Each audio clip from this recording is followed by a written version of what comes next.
arratsaldeon. Gai honena ordeku danok, dauz 5 puntu, erreguek eta galderak etortik aparte, dau beste deklarazio instituzionala, Saharan Dani, Musinhoa da? Nifto deklarazioa dela, zola horran esan dugu bozera mailen batzarrien. Ba, Musinhoa, bale? Ondo. Bueno, atxik, 5 puntu, erreguek eta galderak eta Musinho bat. Hori barruen dago, gai ordena marruen dago. Bueno, hasi era magutu.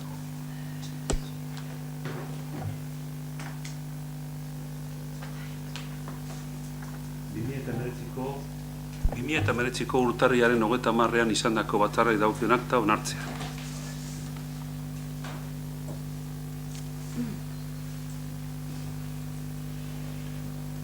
Inok espauko ezer esateko, onartutzat emoten da, hau batez.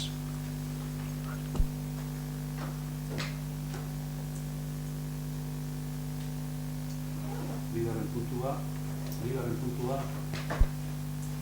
Gernika Lumoko ESEP Euskara sustatzeko ekintza plana onartzea 2019-2022 eperako eta horrekin lotuta baita ere 2019ko kudeaketa plana.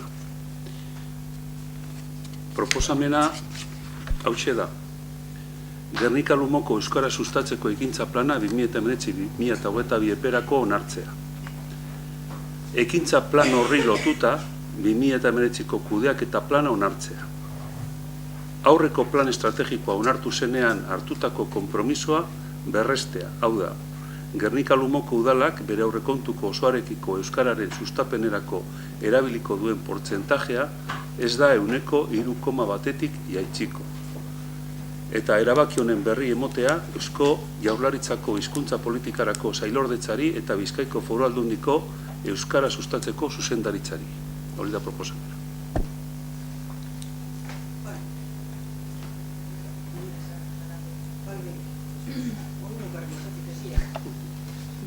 Repetición de curso, diot. A ver, nik egin gota purtsu beta legatoa ESEP honen trajektoria saltzeko nun hasi ginen, zelanik zelako pausuek emon gendu zan, azkenean bukatu garen lekuen bukatzeko. Egin got historia purtsu bet. Nabarmena da euskerak Gernika Lumon egin dauen aurrerakada azken 30 urteetan. Gure aurrekoek urte zailetan lan eskerga egin eben eta hori gogoan izatekoa da eta eskertzekoa. Euskararen normalizaziorako bidean, Gernika Lumoko udalak bere ekarpena egin dau eta utzi egin dutzo lanari udalerri mailan euskarari bultzada emoteko. Horretarako, euskararentzat arnazguneak sortzeari ekinjako makaulik daukagun esparruetan, erabilerako beldintza egokiak finkatuz. Horixe dugu erronka. Ezagutzatik erabilerarako urratza emotea euskaldunok, euskeraz bizi izateko autua egitea. Egindakoagaz posik egondabe ez da makala daukagun zeregin erraldoia. Egin behar horretarako ezinbesteko tresna izan dugu euskara batzordea. Aurreko plangintzaldirako hausnarketa eta aholkularitza gune. Aurrerantzean, euskara batzordearen garrantzia aintzat hartuz, gizarte esparru desberdinaketako partaidatza areagotzeko bidea jorratu beharra ikusten dugu. Lan mundua, merkataritza, kirolak eta bar. 2019-2022ko eperako plana estrategikoa ESEP moldatzea dagokigun honetan aipagarria dugu 2018ko martxoan abian jarri zan partaidetza prozesua. Euskara batzordea bitarteko eta hori lotutako dinamizazio saioak. Prozesu horren emaitzak funtsezkoak izan dira. Honako hau plan estrategikoa moldatzeko eta horreri eskerrak begi askoren ikuspuntutik plana errealitatea hobetzeko egokitu ahal izan da, dudabarik. Agaitik, geure eskerrona dinamizazio saio horretan ekarpen egin eta lanean aritu izan diren guztiei. Elkarteak, euskaltegiak, enpresa mundua, irakaskuntzako ordezkaria, partikularrak eta zinegotzia bebai. Gaur, onarpenerako aurkezten diran plana, 2019-2022 eperako eta 2019 kudeaketa plana, luze zabal egin ditugu hemen azaldu, baina bai gura neuke aipamarratu 6 ideia nagusi.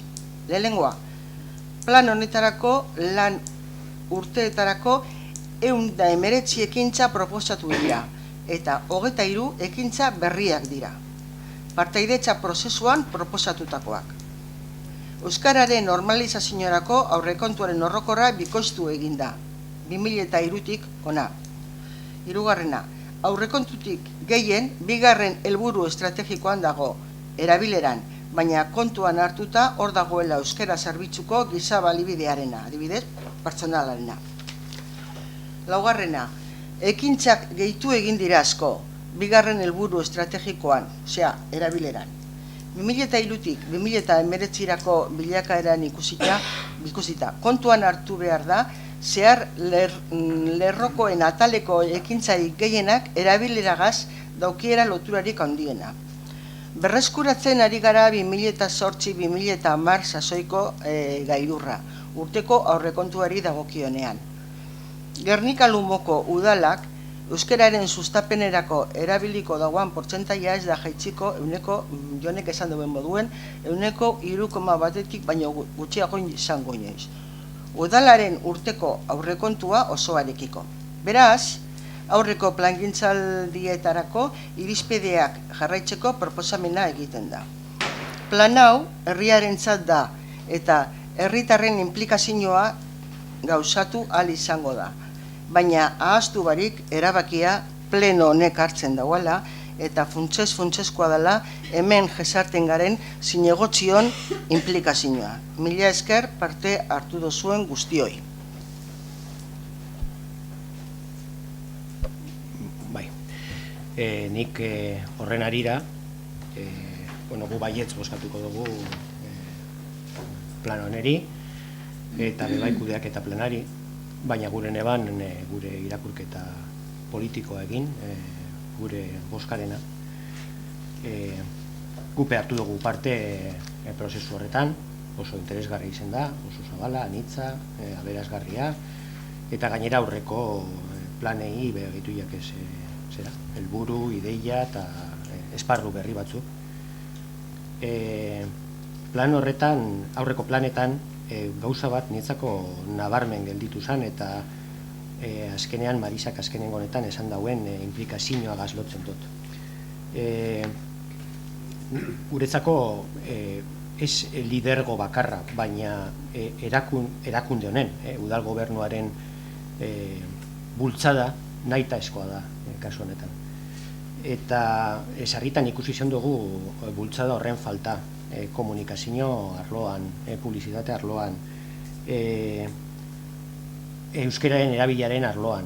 Euskara behar dauena da bere egunerokotasunean, bere funtzionalitate osoa eskuratzea. Eta horretan konpromesu sendoa nahita eskoa da. Eta orain arte guk ikusi duguna hainbat arlotan, gobernuanen konpromiso horren ahuldadea izan da. Bai hizkuntzaren erabilpenean, bai zabalkudearenean, eta bai erakunde batetik hizkuntzarekiko behar dauen hizkuntza horri prestigio sozial bat emateko eta maila bat emateko, linguistikoa, falta izan dagoela. Sarritan indogu berba ondareari buruz eta memoriari buruz pleno honetan. Eta nire ustez, gure ustez, ondare eta memoriarik badaukagu gure herri honetan, Euskal Herrietan, euskera da, ondare eta memoria. Eskatuko genkio gobernu honeri hemendik aurrera, hainbat arlotan, nire buruatzen jata, komunikazio esparrua, publizidadea, baina bebai barne lanean, kontratazioetan eta barretan euki ez dagoen euskararekiko begirunea eukitea. Eta, hori da dena.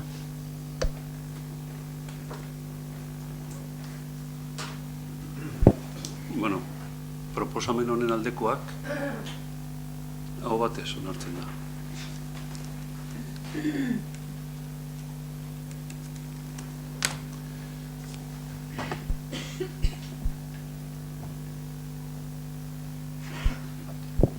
Hirugarren puntua... Nik beste guzatxu bete esan gureko neke, ez? Euskaraldia dela eta ez dela, ez? Euskaraldia badakizu doki dugula hemen azaroan, eta horretaz, ez dugu arrezkero berbarik egin pleno honetan. Orduen balorazioak bai egin dugu taldietan, sortu direzen taldietan, eta eskei dugu parte hartze prozesuan egon diren pertsonen web horretan edo emaietan, baina gureko neke eskerron hori adieraztea herri maila osoan, ez? Dato batzuk emon, ez? Nik pentsaten dut, Gernikarrok egin dugun esfortzoa oso importante izan dela, bai... Barkatu, gaizie pasea da gero, gure baduzu erregu eta galderatan, ondo da horre dato gero. Vale. Gure baduzu, Ez que preguntatza jo, niri lehen esan doztu txetxeko. Bueno, gaizien barruen, ez que bosketa endurez horretxe dinopa. Esan doz bosketa ondoren itxeko, Maria, egonda, oseak ez dakit. Bai, berak beste gauzu bat urbertukoan, gero isu, gero. Amaitzen danien, zukein, esan. Bai, horregaitik pregunta da. Vale, ondo. Esan duzle bai ez, bai. Bai, ze gaizie boskatu dute paserata.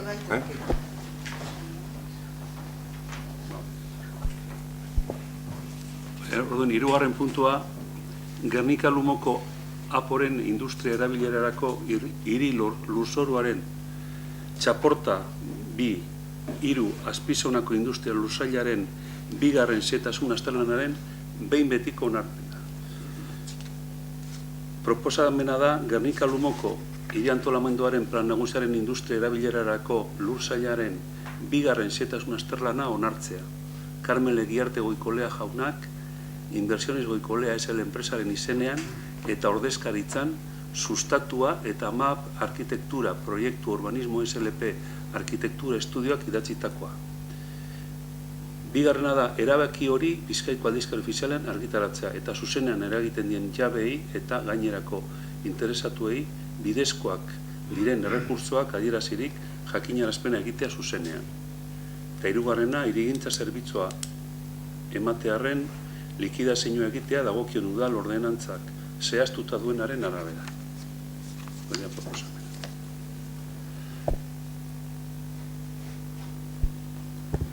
Apurtxo bet azaltzeko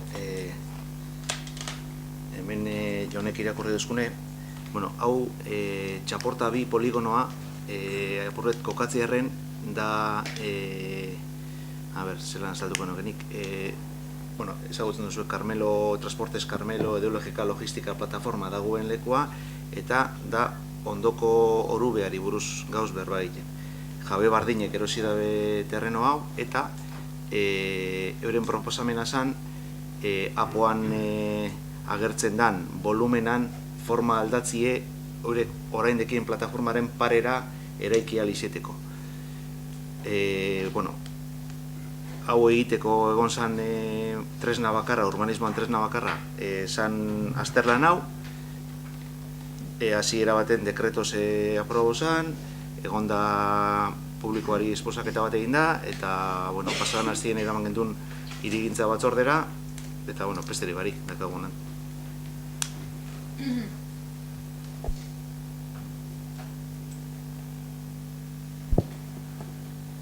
Proposamen honen aldekoak aho batez onartzen da.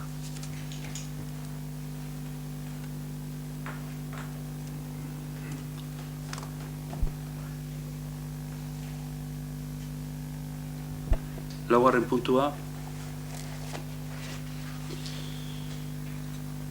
2015ko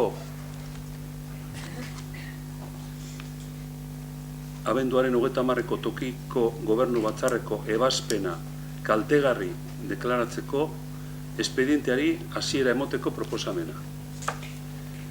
Proposamena da ofizioz kaltegarritasun deklarazioaren prozedurari hasiera emotea eta Gertek S.A.ren eskabideari erantzuten dion tokiko gobernu batzarraren 2015ko abenduaren 30ko erabakia balio gabetzea.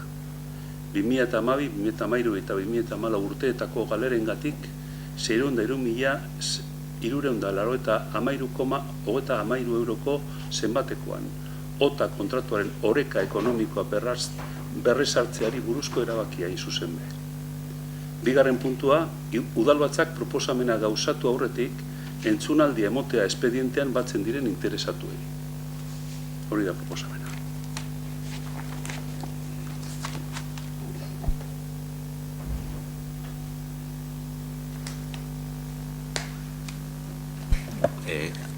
Azalpenik emango da edo? Azalpenak komisioan emon dire, ez da. Ez da un komisioa da? Bane emon dire, azalpenak. Hori da ezetz. Ezetz da orduen.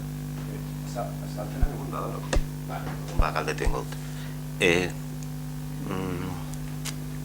4 urte pasatu dira erabaki hau hartu zanetik, gobernu batzorde baten, gure urte nik azalduko dut. 3 urte, claro, 4 urte pasatu izan ezkero ilegala izango litzateke egin behar duguna.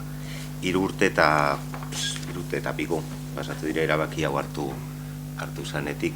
Erabaki honen arabera, gobernu batzordeak onartzen eban, zor bat eguala jertekaren alde, otaren zerbitzuan galdutako dirua gaitik. Jertekek erreklamazio bat ipine eban, eta gobernu batzordeak onartu eban.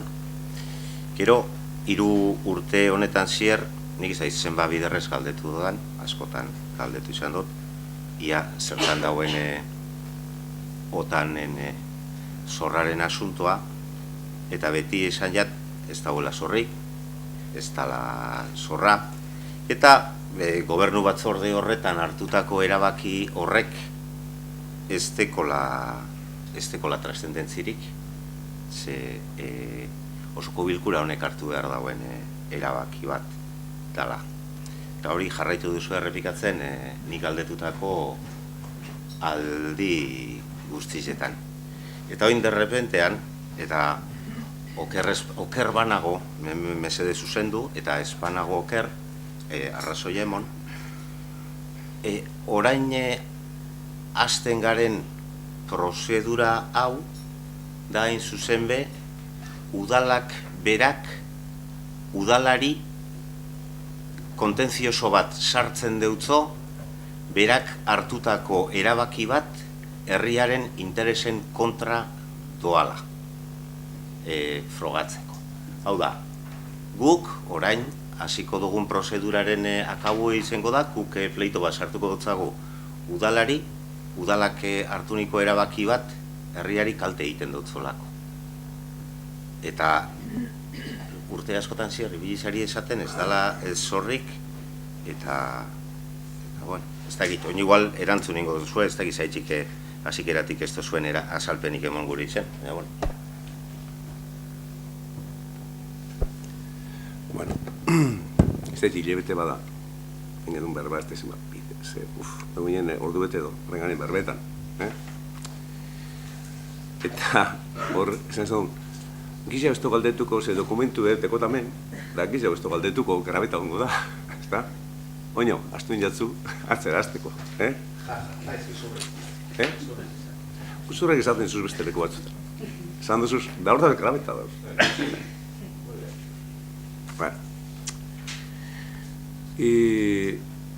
Bueno, proposamena zein dan irakurri dugu idazkarziek, eta gaur egon da komisio bat hori ikusteko, da argitzeko, zer dan. Da, declaración de lesividad. Bueno, ¿qué es una declaración de lesividad en derecho administrativo? Pues la declaración de lesividad o declaratoria de lesividad en el derecho administrativo es un acto administrativo por el que una entidad, en este caso la administración, ¿no?, administrativa, considera dañino para los intereses públicos o generales un acto, pues, como fue el reconocimiento en esa comisión de gobierno. Y entonces, bueno, el asesoramiento es decir, oye, mira, pasar esto por pleno, que es donde teníais que haber hecho también antes, nadie nos avisó dónde había que hacer, que es el órgano competente, porque eso puede ser dañino o lesivo, digamos, para el ayuntamiento. Como dije el otro día, nosotros no queremos, y vuelvo a repetir, que ninguna empresa que trabaje para este ayuntamiento tenga pérdidas. Porque eso sería malo en todos los sentidos. No podrían pagar nóminas, no pagarían impuestos, etc., etc., etc. Bueno, y esta empresa no hace 4 años, sino hace 3. Pasado 3, no sé si el mes de octubre o no sé, o septiembre, no me acuerdo. Y la interventora estaba de baja laboral. Y había otra persona haciendo las funciones de intervención, otra interventora. Bueno, esa empresa nos dice que ha tenido pérdidas y hay que hacer un reequilibrio económico para que no tenga pérdidas, ¿no? Y les dijimos pues presentar y presentaron. Esa tabla que es esta, de la que hablamos el otro día. ¿Cuánto pedían? Dicen que han tenido, decían que habían tenido unas pérdidas de, yo decía, número redondo, 750.000. Pues un poco más, 754.799,85. Bueno, la interventora que sustituía a Araiz mira y nos dice que el gasto teórico, suponiendo, que los datos que presentan los de la empresa son ciertos, en ese supuesto, ¿tú no crees que la gente no ponga cosas ciertas? Pero por lo visto sí. Pues que serían, en vez de 754.799, pues que serían 603.399. Y bueno, inicialmente nosotros, pues bueno, si dicen, lo creemos. ¿Qué pasa? Que esta tabla la empezamos a mirar, tiene 8 columnas, que tienes también tú. Y entonces, vistas estas columnas, no había en el ayuntamiento, como sabéis, no había consignación presupuestaria, no había una partida destinada para eso, y no ha habido partida ni el año siguiente, ni el siguiente, ni el siguiente. Por algo será, ¿no? Por algo será. Bueno, después de vistas las columnas, pues se le pregunta a la empresa: oye, vamos a ver, queremos la aclaración de unas columnas que aparecen aquí. Varios, por ejemplo. Varios. No sé lo que significa varios, ¿no? Donde si se suman esos 3 años, son más de 41.000 euros. Seguros que sumamos esos 3 años y son 74.528,7 euros. Y yo les digo, hombre, en seguros, mira, el Ayuntamiento de Gernika tiene muchas cosas. La empresa vuestra que hace el tema de ordenación del aparcamiento, pues es una parte muy pequeñita. Y resulta que el Ayuntamiento tiene este montante en seguros y vosotros tenéis esa cantidad tan grande. Bueno, si es cierto, demostrarnos. Hoy es el día que no se ha demostrado ni varios ni seguros. Luego, publicidad. Pues mira, suma la publicidad de esos 3 años y es ya 20.243,65. Se les pregunta, oye, ¿de qué es esta publicidad que nosotros no conocemos? ¿Nos vais a enseñar? No. Y en las 8 columnas, casi todas parecido. ¿Qué pasa?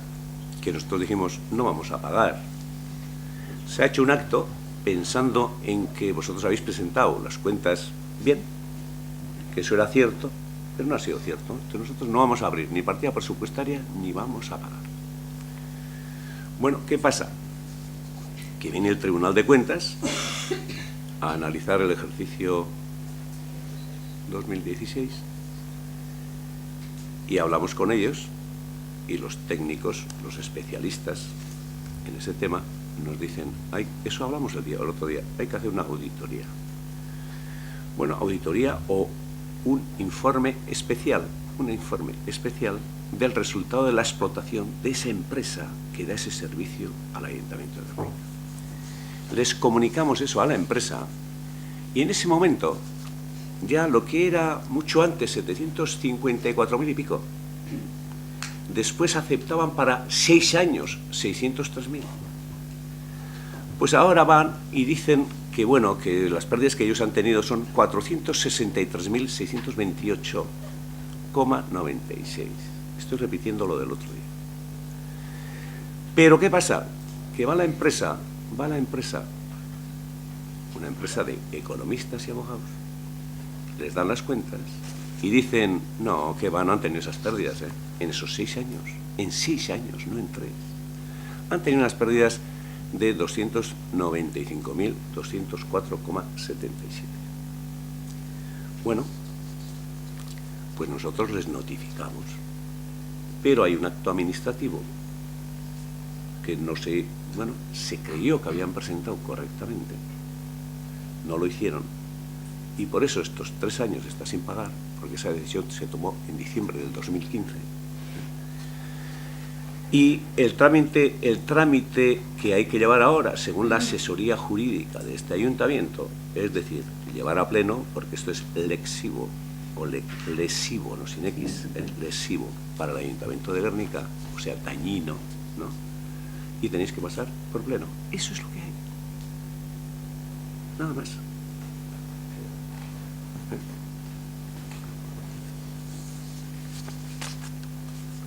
Y bueno, por eso hemos traído a pleno, porque la asesoría jurídica han dicho, oye, tenéis que pasar por pleno.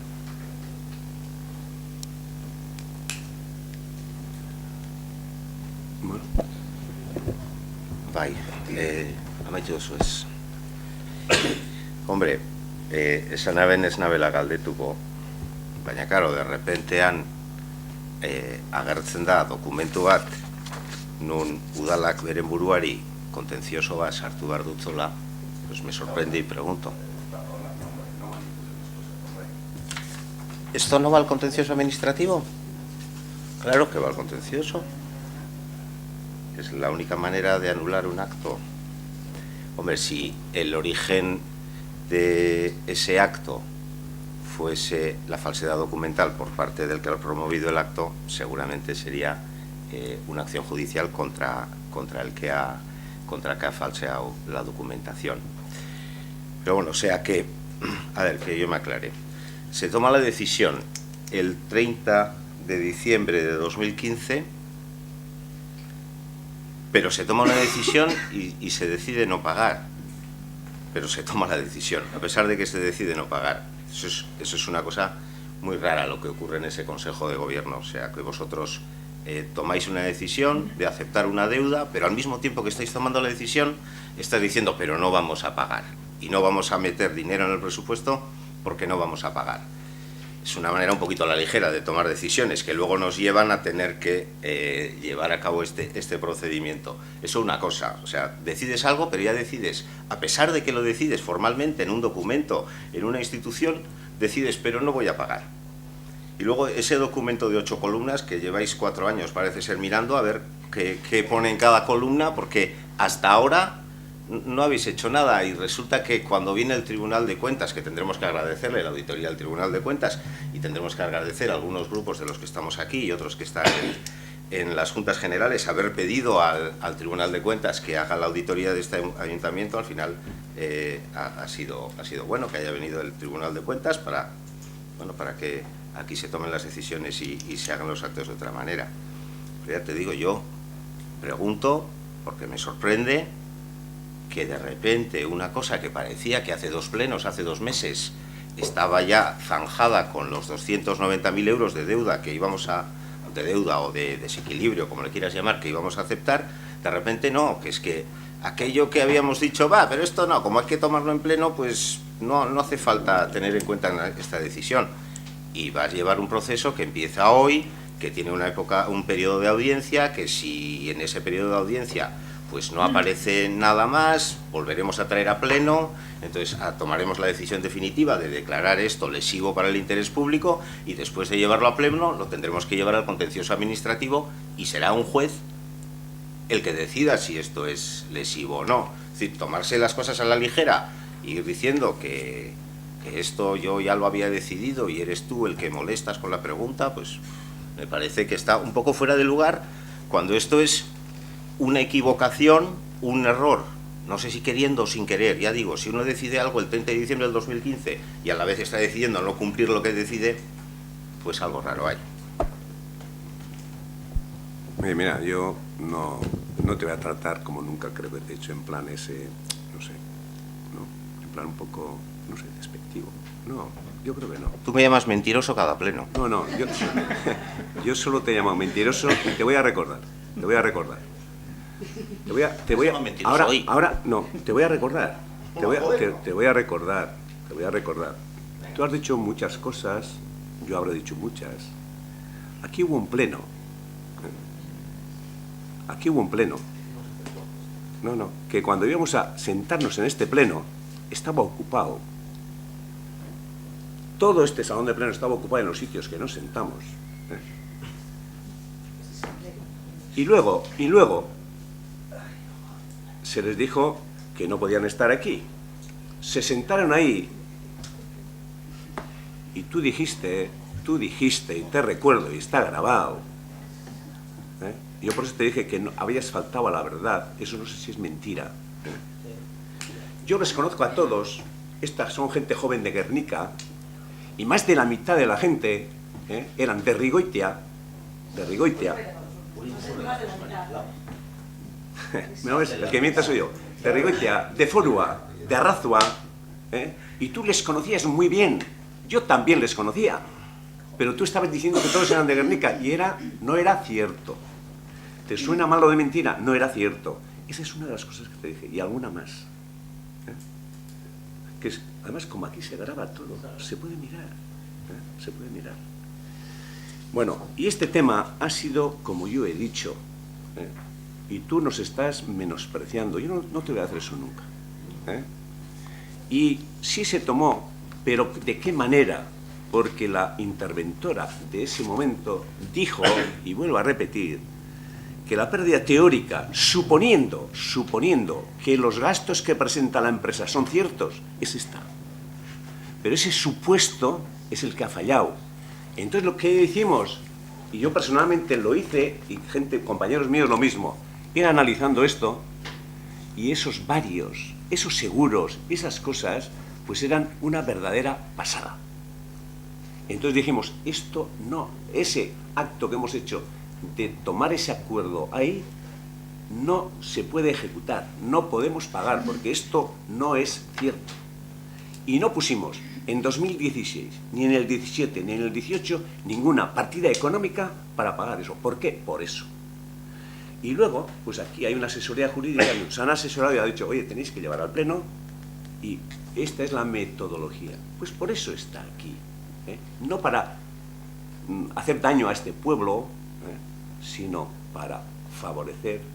Y si hemos tomado ese asunto o ese acuerdo en 30 de diciembre del 2015 y luego nos dimos cuenta de todo esto, que el supuesto era equivocado o no era cierto, pues por eso se trae hoy al pleno. Bueno, pues que tengo... Proposamen aldekoak, kontrakoak, abstentzioak.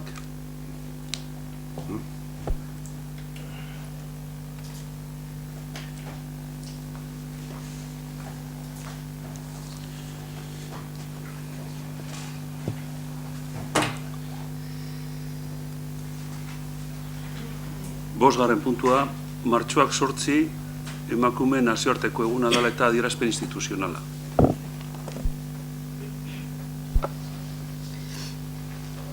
Gizarteak mezu argia jaso zuen 2018an. Mugimendu feministak martxoaren 8irako egindako emakumeen lan etenaldi deialdiari eman zitzaion erantzunaren aurrean. Kaleak bete ziren eta elkarlan sareak sustatu. Emakumeek beren aukera berdintasuna reklamatzeko abian jarrita zuten borrokak atzera bueltarik ez zuela. 2019irako ere indarrean jarraitzen dute emakumeen aldarrikapenek. Bizitzak erdigunera, lelopean. Aurten ere, emakumeen bizitzak jasangarri libre anitz eta duinak izateko eskaerak kaleak hartuko ditu. Beharrezkoa da emakumeen lan prekarietatea eta pobrezia salatzea, indarkeria matxista guztien aurka egitea, eta bazterkeria eta arrasakeriari uko egitea. Gizarte honen barnean emakumeengan eragiten duten zapalkuntza eta diskriminazio sistema guztiak desagerrarazteko lanean gure udaletik ere martxoaren 8an emakumeok planto egitea eta bizitzak erdigunean jartzea aldarrikatuko dugu. Eta zer esan nahi du azken horrek, zehazki, gure bizitzak sostengatu eta beroriek erdigunean jartzeko ordainduak eta ordaindugabeak diren lan guztiak beharrezkoak diren heinean, nagusiki emakumeoi egokitu zaigun zaintza lan hori guztia eremu pribatu horretatik atera behar dugula. Hau da, zaintza eta etxeko lanen ardura sozializatu behar dela eta gizonek eta erakunde publikoek ardura zuzenak hartu behar dituztela. Denboraren erabilera orekatzea erabat estrategikoa eta gakoa da berdintasun politikak eraginkorragoak izan daitezen. Europako berdintasun adierazleak kontuan hartzen dituen esparruetatik denborakoan eragiteak. Boterea, ezagutza, dirua eta enpleguetako domeinuetan eragitea ere badakar. Aurrekari hauek aintzat hartuta, Gernika-Lumoko udalak erabaki hauek hartzen ditu. Udalak ardura hartzen du berdintasun erreala eta eraginkorra bermatuko duten politika publikoak burutzeko. Udalak ardura hartzen du zaintza lanak bere politika publikoen erdigunean jartzeko. Udalak mugimendu feminista deitutako greba dela eta ardura hartzen du udaleko emakumezko hautetsi eta langilei greba egin ahal izateko errestasunak emateko. Azkenik, herritarrak deitzen ditu emakumeen nazioarteko egunagatik mugimendu feministak martxoaren 8an ditutako mobilizazioetan eta ekitaldi desberdinetan aktiboki parte hartzera.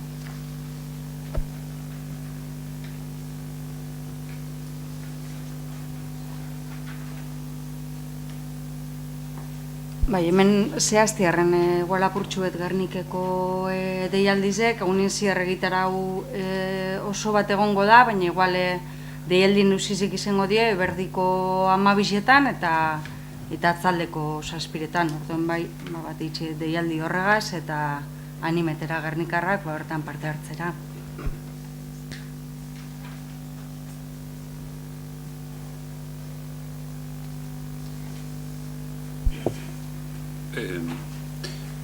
Saharar Errepublika Arabiar Demokratikoaren 53. urteurrena dela eta adierazpena edo mozioa eztabaidatzeko bozketa egin behar da, gai zerrendatik kanpo eztabaidatzeko. Orduan horren aldekoak hau batez onartzen da.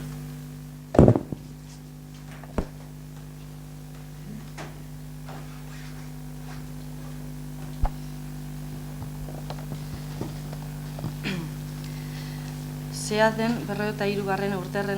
urteurrenari buruzko erakunde adierazpen proposamena. Egun gutxi barru 2019ko otsailaren 27an, gaur, Saharar herriak Saharar estatuaren 53. urteurrena ospatuko du. 53 urte dira Mendebaldeko Sahararen okupazioaren aurrean herri sahararrak borrokan dirauela, eta egoera irtenbiderik gabe jarraitzen du. Horren bestez, lurralde okupatuetan zein Tindufeko errefuxiatu Sahararen kanpamentuetan bizi diren biztanleak haien giza eskubideak urratuta ikusten dituzte, okupaziopean edo errefuxiatuta bizitzera behartuta. Testuinguru honetan, Nazio Batuek aurrera pausoak eman dituzte Fronte Polisarioa eta Marokoko erreinuaren arteko elkarrizketak desblokeatzeko. 6 urte baino gehiagoz geldirik egon eta gero. Horrela, abenduan lehen elkarrizketa erronda bat egin zen, eta beste berri bat espero da 2019ko lehen hiruilegorako. Era berean, Europar Batasuna eta Marokoren arteko arrantza akordioari dagokienez, Europako Justizia Auzitegiaren epaia berrion eta aurrera pausu garrantzitsu bezala ikusi izan da, bertan hurrengoa baieztatzen delako. Mendebaldeko Sahararen gaineko Marokoko erreinuaren subironatasuna ez dela errekonozitzen. Ez Europar Batasunaren partetik, ez da bere kide diren estatuenetik ere, eta ez da modu orokorrago batean NBE-aren partez ere. Hala ere, eta epai horren aurka, 2019ko otsailaren 13an Europako Parlamentuak Europar Batasuna eta Marokoko erreinuaren artean negoziatutako arrantza akordioa onartu du, bertan ilegalki okupatutako Mendebaldeko Saharako lurraldea barne biltzen delarik. Horregatik guztiagatik datozen tokiko, foru eta Europako hauteskundetara begira, deialdi egiten zaie partidu politikoei prestatzen dituzten hauteskunde programetan Saharar auzia barne bildu dezaten. Honen dimentsio politiko, elkartasunezko, humanitario eta kooperatiboan. Eta aldi berean, hautetsiei eskatzen zaie herri Sahararen askatasunarekiko konpromisoa adierazi dezaten. Era berean, erakunde bidaietan egiten den lana oso beharrezko izaten jarraitzen duela baloratzen da. Horien bidez lurralde okupatuetako eskubideen urraketa egiaztatzeko. Saharar biztanleen adierazpen, bilera, elkartze eta manifestazio eskubideak alegia.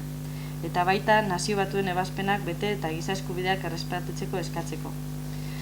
Horregatik guztiagatik berresten dugu Fronte Polisario dela Saharar herriaren ordezkari bakar eta legitimoa. NBEak eta nazioarte komunitateak hala onartuta. Salatzen dugu berriz ere Mendebaldeko Saharan dagoen marokoar okupazioa ilegala dela, eta ezin duela herri Sahararren autodeterminazio eta independentzia eskubidea urratuko duen ondorio juridiko edo politikorik izan. Egiaztatzen dugu Mendebaldeko Sahara lurralde autonomo dela, nazioarteko zuzenbidearen araberekoa, eta Marokoko erreinuaren parte inoiz ere izan ez dela. Eta horregatik, Mendebaldeko Saharako okupazio ilegala bertan behera geratzea aldarrikatzen dugu, eta baita herri Sahararrak duen autodeterminazio eskubidea ere. Aintzako hartzen dugu Mendebaldeko Sahararen de jureko potentzia administratzailea Espainia dela adierazten duen Auzitegi Nazionalaren autoa.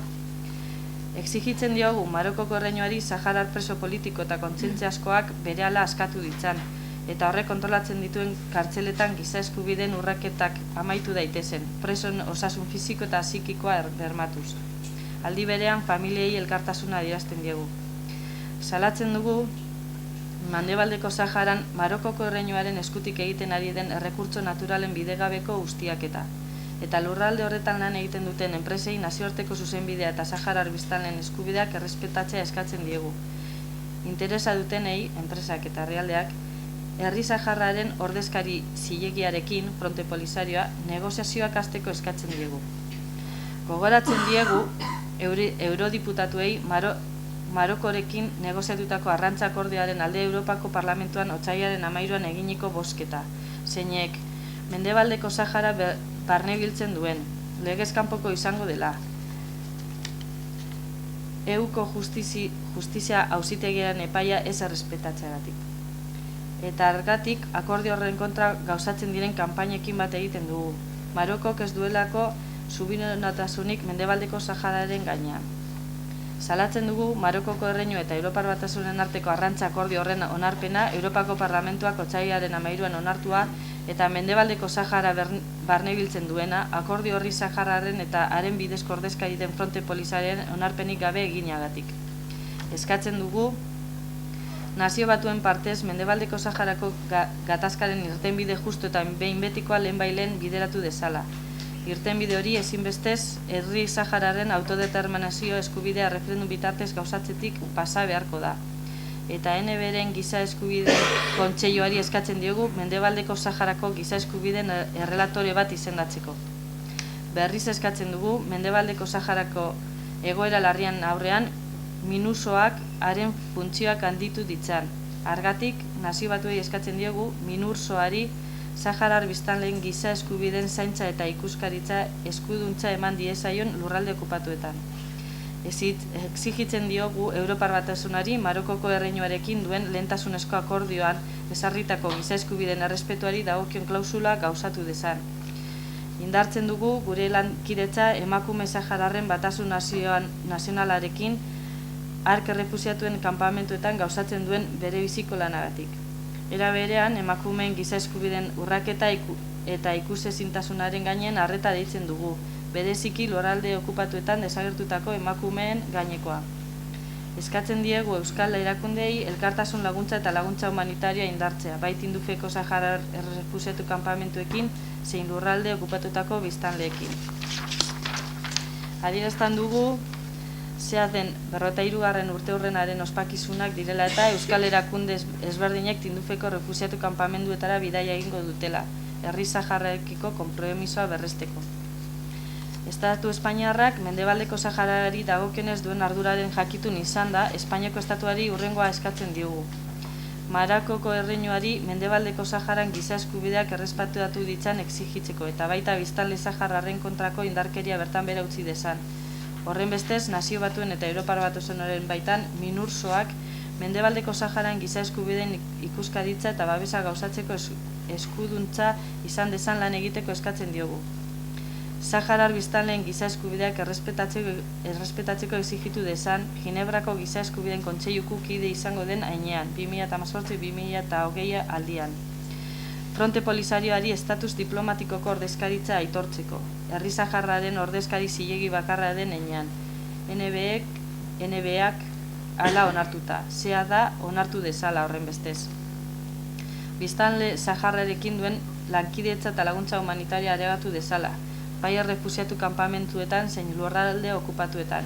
Izan ere, AECIDaren laguntzak azken urteetan murriztu baitira. Horretaz gain, Mendebaldeko Saharara bideratutako Europako fonden areagotzea eskatu dezala. Azkenik, Euskal Gizarteri dagokionez hurrengoa adierazten dugu. Eskatzen diegu komunikabideei Mendebaldeko Saharako gatazka duen garrantziarekin landu dezatela. Gizarteak eman dion garrantzi berarekin alegia, eta elkartasuna adierazi nahi duten pertsonei Mendebaldeko Saharako egoeraren berri sare sozialetan eman dezaten animatzen ditugu. Aintzakotzat hartzen dugu Ras Telebista, Saharar Irrati Nazionala, Saharar Berri Agentzia eta zonaldean lan egiten duten beste komunikabideek duten garrantzia, bereziki lurralde okupatuetan, herri saharraren egoera eta haren helburu zilegiak zabalduz. Adierazten diegu elkartasun elkarte eta kolektiboei gure esker ona. Haiek egunerokoan lan egiten baitute herri saharrarekiko laguntasunak bultzatuta. Helburu bakarraz zenidetutako herri horren askatasunezko etorkizuna lortzea izan da. Aitortzen dugu aurren udako harrerako oporrak bakean programaren berebiziko garrantzia, familia saharar eta euskaldunen arteko elkartasunaren eta maitasunaren adierazpen handiena.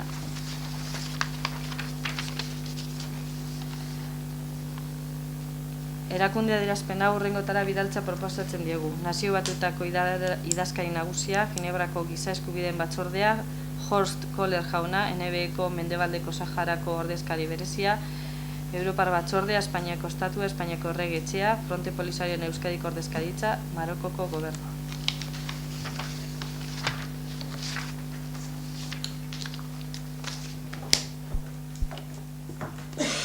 Bueno, gure botoa aldekoa izango da, eta uste dut merezi dauela historia purtsu bat egitea. Pleno honetara hainbatetan etorri dira Sahararen aldeko mozioak, beti hori egia da, o batez onartu izan dugu zenak, baina historia luzea da, eta 43 urte gaur, leirek esan dabe moduen, gaur betetzen dira, Saharawiak bere herritik irten behar izan zirena eta ondino konpondu barik daukate arazoa. 1975ean gertatu zen hau, Franco hil eta laster, handik gitzira, badakizue Sahara kolonia bazala, Espainiaren kolonia bazen, de hecho, Saharawi batzu nagusiak karneta espainolarekin, eta militarraz betetako inguru bazan. Aberatza arrantzan eta fosfato minatan. Horregatik dago, barkatu, Marrokoz militarrak atera ziren, eta, utzi ebezen Saharawiak, euren, holan egin ebien, ze gogoratuko duzue, adin bat deuko zuenak behintzat, Marrokok aprobetxatu ebala utxune hori, martza berde famatu hori martzan ipintzeko, egiteko. Sahara dago, iparraldetik Marrokoz dauka, eta hegoaldetik Mauritania. Orduan, erregeak oraingo erregearen aitak erabaki eban egitea martza berde, zibilak erabiliz horretarako, eta ziren Marroko Saharan hegoaldeko occidentalean sartzen. Mauritania beste horren beste egin eban.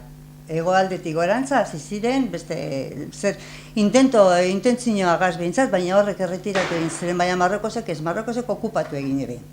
Hortik, hainbat eta hainbat familia oinez bere umeak trastoak eta katzarroak hartun, eta basamortutik, oso terreno eskasa da inguru horretakoa, basamortutik iritsi ziren, Argeliak bere momentu horretan, urte horretan, eremu bat.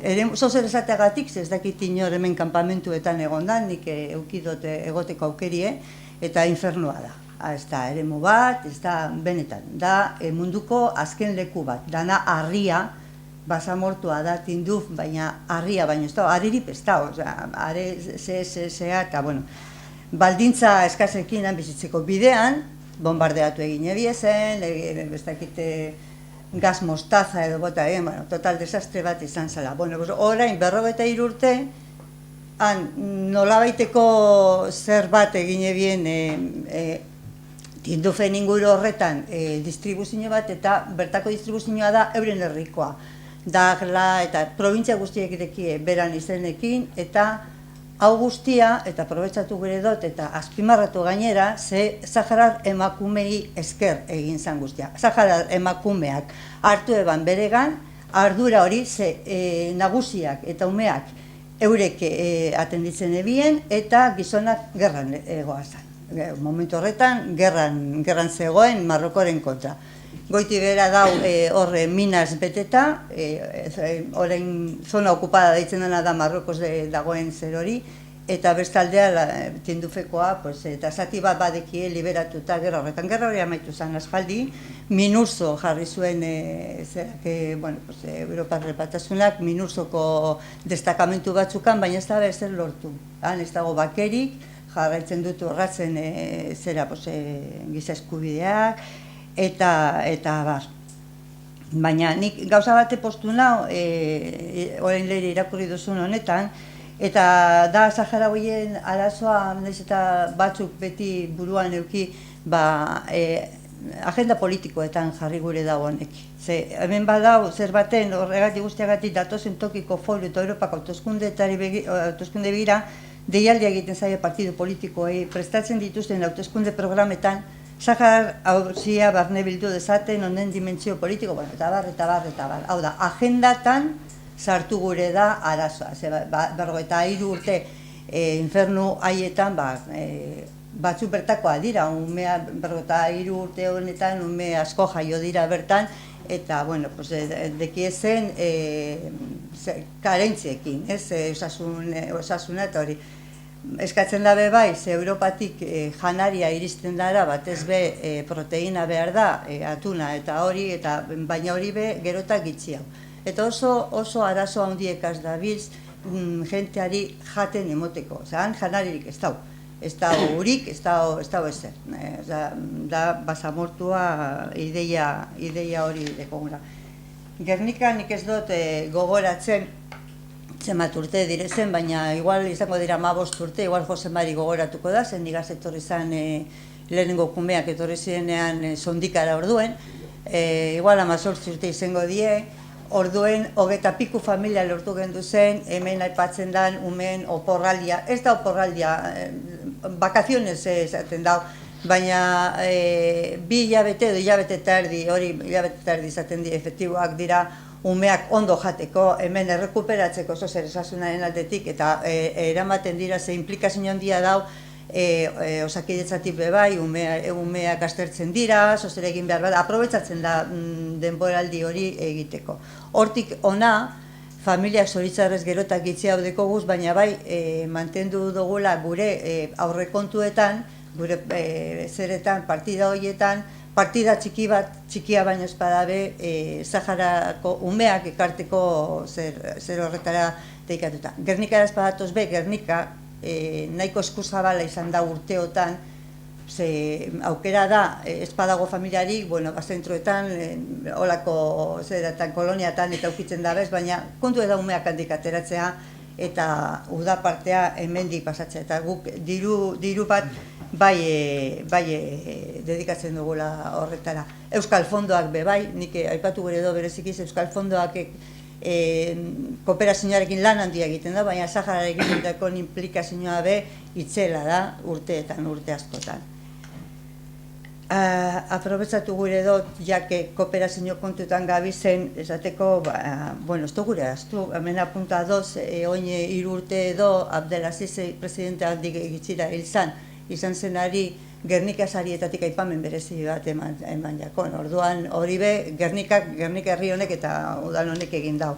Osa, nik uste dut esateko gauza direzela, baina aurrekontuetan kooperazioako dirua dala eta esan Gernika 0,7tik oso urrun dagoela, baina oso urrun ez dakit 0,2ra iristen garen, uste dut ez. Eta, bueno, eskatu, jak aurrekontuek asaziko garen, kontutan hartzeko eta partida hori ikoteko apur bat baino espadabe. Eskerrik asko.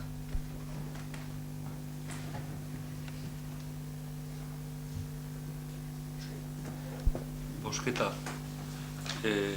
adierazpen honen aldekoak aho batez onartzen da.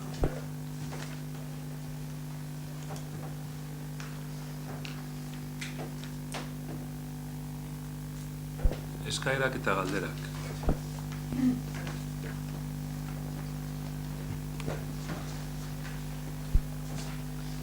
Bueno, lehen hasina zei bat zerbait aipatzen, baina ez da izen une egokia, etxik. Oraintzen noa, Gernika Lumoko hiria zoriontzen, Euskaraldian egin duen lanagaitxik. Euskararen apustu zabala eta nabarbena egin dauelako. Irakurriko ditute dato txiki batzuk, jakin dizuen gitxi gora bera zelan joan dan asuntoa. Lehen aipatu dugu normalkuntzarako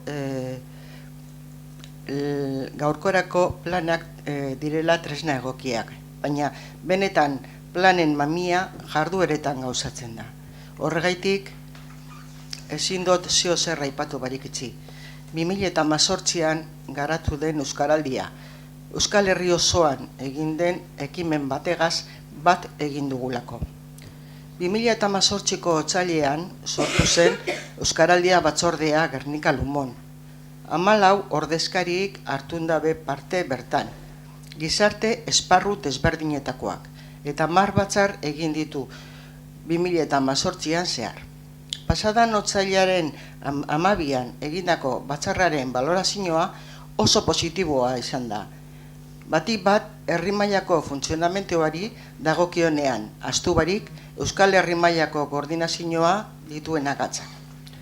Nabarmentzekoa dira, Euskaraldiaren aitzakiagaz, arrakasta handiz burutu diren jarduerak. San Juan Ibarrako jaialdia, ekainaren 23an, herriko 11ako berezia, eta gainerako beste 32 11akoen aurkezpena egiteko. Aprobadie esperientzia pilotue, urriaren 6an, Euskal Jaiaren baitan motorran berotzen hasteko. Aho bizi eta belarri pres rola betetzeko prestakuntza saioak. 6 talde osatu dira, eta ia 50 parte hartun dabe. Azaroaren 23ko hasierako ekitaldia, abenduaren 3ko amaiera ekitaldia. Euskal Herri osoan 225.000 biztanleek hartun dabe parte Euskaraldian. Gernika Lumon 3.169 biztanleek. Biztanleriaren 23%, IJJ laurdena. Partaideak 2.708 aho bizi izan dira, 185, eta 461 belarri prest, 115. Generoaren aldetik, emakumeak 163 eta gizonezkoak 137, Euskal Herrian izan den parekoa. Atentzioa ditudozku, 123ak gazteak izan direla, 16-30 urte tartekoak. Guk espero, baino partaidetza handiagoa eta Euskal Herrian izan den portzentajearen antzekoa. Eskerrak emoteko zerrenda egitea oso luzea litzateke, baina aipatu gure dotez onixek. Eskerrak Euskaraldia batzordeko 14 ordezkariei, enpresak, elkarteak, eskolak, euskaltegiak eta bar, eta partaide izan diren zinegotziei. Eskerrak sortu diren 33 taldei, alderdi politikoak eta sindikatuak, eskola guztiak, enpresak, merkataritza, kultur eta kirol elkarteak, euskalgintza eta bar. Eskerra bebai, ekitaldean musutruk parte hartunda benei, Ros dantza taldea, Ibai Etxebarria musikaria, Segundola eta musika eskola, kantagunea eta Kalapitaka musika ikastegia. Bebai, Juan Luis Arrazua, laguneri. Euskaraldia 15 egunekoa barik, eguneroko kontua dela argi daukagu, baina Euskaraldiaren 2. edizio dator 2008an eta konbidatuta nagoz guztiok horreri usteko. Animo eta zerbait gehiago etxen dugunia.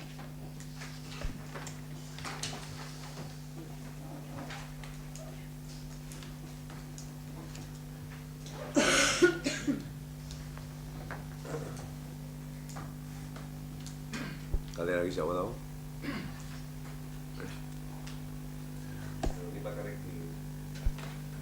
Hori, printzaurreko moten dutenak hauen beti, esaten duzuena. 3 puntu bakarrik esan. Bata paselekue ondo doie, eta asmoa da, hilabetien ez bada hiletarrezian amatxute goteko. Aprilien, martzoan akabureko esan dube, baina beti obra bankizioa. Zeratu zian dira, baina aprilien amaos, baina horren jau, egin egongo da. Pasarela, ja, jodiketa dau ingenieritza enpresa direzioa erango deuena, da enpresa bi presente dire, da jodikazioa laster izango da, Alberto? Osea, que asko da, igual aprilien eban asko dire itxen, udenak amaitzuko da, uderako. Astrakoa. Bueno, eso, que las obras del Paselecus pueden acabar en un mes, aproximadamente.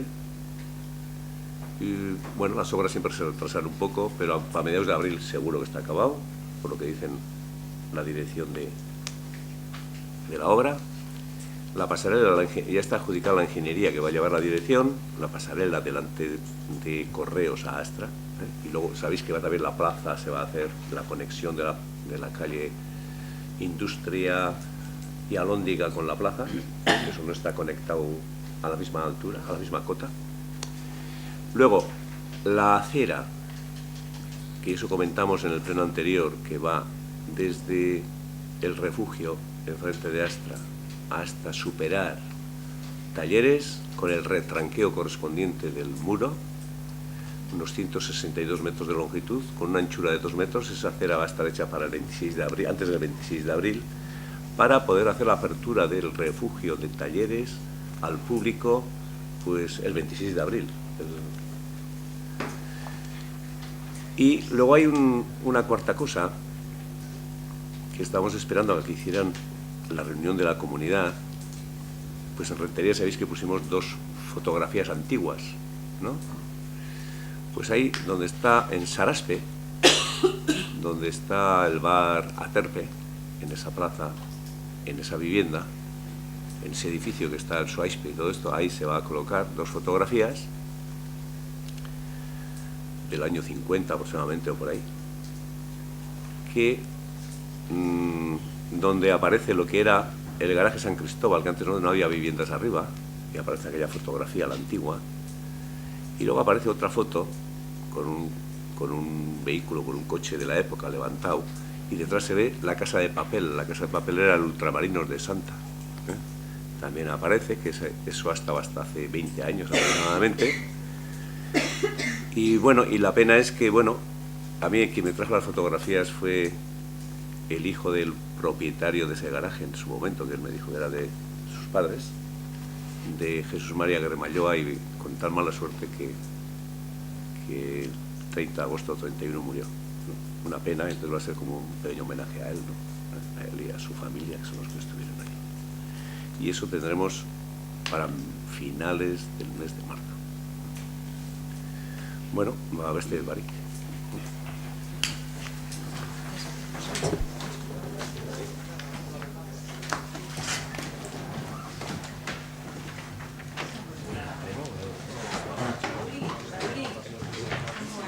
Jo?